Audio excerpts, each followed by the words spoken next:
ഉപകുർബാനനുണ്ട്, നൈഷ്ഠിക ബ്രഹ്മചാരിയുണ്ട്. കുറച്ചു കാലം കൃത്യപ്പെടുത്തിയിട്ട് ബ്രഹ്മചര്യം സ്വീകരിക്കുകയും സെലിബസി. ഇന്ന് ബ്രഹ്മചര്യത്തിലെ കുട്ടികൾക്കൊന്നും ബ്രഹ്മചര്യം ഇല്ല.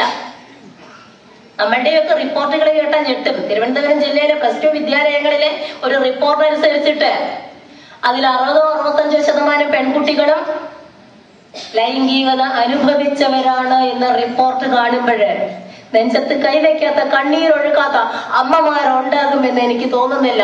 നമ്മൾ അറിയുന്നില്ല ഈ പോക്ക് എങ്ങോട്ടാണെന്ന്. ബ്രഹ്മചര്യം, സെലിബസി എവിടെ പോയി? അതൊക്കെ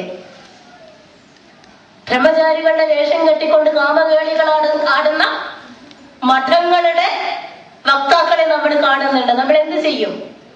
നല്ല ആൾക്കാർ പോലും ചീത്ത പട്ടികയിലേക്ക് ആക്കപ്പെടുന്ന ഒരു കാലത്തിലാണ് നമ്മളല്ലേ. അറിയില്ല. നല്ല സത്യസന്ധരായ ആദർശ ശുദ്ധിയുള്ള സന്യാസിമാരെ പോലും നമ്മളുടെ പലരും ഈ കഥകൾ കൊണ്ട് മാനം കെടുത്തിക്കൊണ്ടിരിക്കുകയാണ്. ആ ബ്രഹ്മചര്യത്തിൽ നിന്നാണ് നമ്മൾ ഗാർഹസ്ഥ്യത്തിലേക്ക് കടക്കുന്നത്. ഗാർഹസ്ഥ്യം ബ്രഹ്മചര്യത്തിന്റെ നൈരന്തര്യമാണ്.